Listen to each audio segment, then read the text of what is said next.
All right, let's jump right into this. Welcome to The Explainer. Today, we are breaking down a really fascinating and, frankly, highly consequential analysis from the Geopolitical Economy report. We're looking at how a distant, escalating conflict in the Middle East isn't just some abstract foreign policy issue. No, it's something that directly triggers real pain at your local gas pump and is actually fundamentally shifting the entire global balance of power. The source material we're unpacking today draws a straight line from maritime blockades right to your cost of living, and ultimately to a totally new geopolitical reality. To untangle this whole web, we'll hit 4 quick stops today: the global oil choke points, understanding the Yemen factor, the economic shockwave, and finally, a new global power. Starting off with Section 1, the global oil choke points. To understand the current economic shock, you really have to look at how these geopolitical dominoes started falling. According to the report, after things escalated back in late February, it actually seemed like tensions were kind of cooling off when the US and Iran signed a memorandum of understanding in mid-June. But the analysis points out that just a month later, in mid-July, the US unilaterally pulled out of that agreement and slapped a blockade on Iran to stop them from exporting oil. So in direct retaliation, Iran played their absolute biggest card. They closed down the Strait of Hormuz. Now, to grasp why closing that one single strait matters so much, we need to look at the sheer, mind-boggling scale of the oil market. Every single day, the world pumps out roughly 100 million barrels of oil. Think about that for a second. It's a massive, almost unfathomable amount of energy, and the entire global economy literally runs on this daily flow. But, as we're going to see, that massive supply is incredibly vulnerable. The geographic vulnerability here is just staggering. According to the report, roughly 20% of those 100 million daily barrels passes through the narrow Strait of Hormuz alone. But as the conflict expands to the Bab el-Mandeb Strait, which handles another 8%, we're suddenly looking at nearly 30% of the world's oil supply being totally disrupted. And if the nearby Suez Canal, which handles 9%, gets pulled into this, we are looking at nearly 40% of the global oil supply facing disruption. These aren't just random shipping lanes, they are the literal arteries of the global economy. Which brings us to Section 2, understanding the Yemen factor. The report highlights that the closure of these secondary choke points is being driven by a major escalation involving Yemen. To understand this, we need to define who is actually operating on the ground.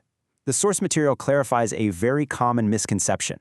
Western media frequently calls the group controlling northern Yemen the Houthis, but their actual name is Ansar Allah. They're a political and religious movement allied with Iran, and they're the exact group that just threw a massive wrench into the global economy by announcing a maritime blockade of Saudi Arabia in the Red Sea. Now, if you were to just glance at a map, you might think, well, Ansar Allah only controls a small northern corner of Yemen, right?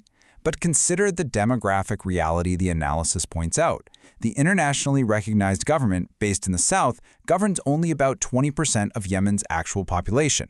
Ansar Allah, governing from the north where the land is actually habitable, not just empty desert, controls the territory where roughly 80% of the population lives. They aren't some fringe group. Functionally, they are the governing authority for the vast majority of Yemenis. So why on earth is Ansar Allah blockading the Red Sea? To explain this neutrally, the Geopolitical Economy report turns to mainstream analysis, citing Bruce Riedel, a former CIA analyst writing for the Brookings Institution. The report quotes Riedel directly, stating, "Airstrikes, blockades, and intentional mass starvation are the characteristics of a war that the United States has supported." So the analysis argues that Ansar Allah's anti-US posture isn't just random. It's deeply rooted in retaliation against a brutal, years-long Saudi bombing campaign that was heavily backed by the United States. Furthermore, the source pushes back pretty hard against this common narrative that Ansar Allah are simply Iranian proxies just taking daily orders from Tehran.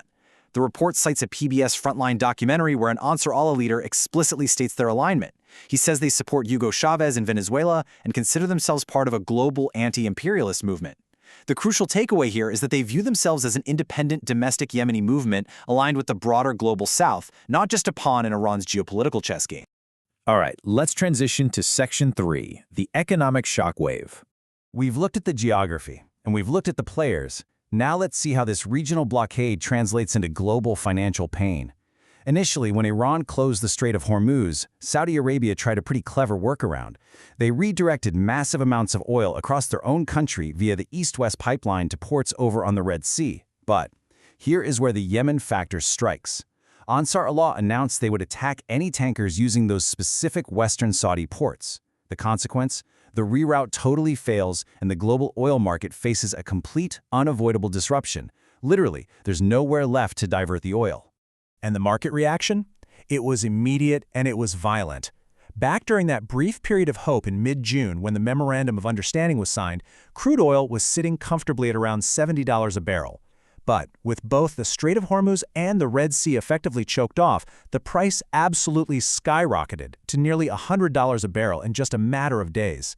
And looking at the numbers, while we haven't quite hit that historic peak of over $110, the trajectory is incredibly steep and honestly pretty alarming. So, what does this all mean for you? The report outlines exactly how this hits the U.S. consumer right in the wallet. First off, even though the U.S. produces a massive amount of its own oil, oil's still a globally traded commodity. Domestic production just does not isolate Americans from global price spikes. Surging crude practically guarantees surging gasoline prices. And because literally everything you buy has to be transported on a truck at some point, high gas prices drive widespread economic inflation. Compounding all of this, the report notes that the U.S. Strategic Petroleum Reserve is currently sitting at a 40-year low, so there's very little buffer left.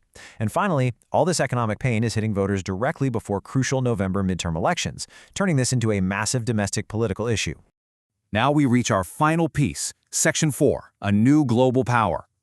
The Geopolitical Economic Report concludes with a really fascinating macro-level thesis. This localized disruption is doing way more than just causing inflation. It is permanently rewriting the world order. Consider this shift. The report points out a massive irony here. The US-led pressure campaign and blockades were designed to weaken or even overthrow the Iranian government. But according to the analysis, it has achieved the exact opposite.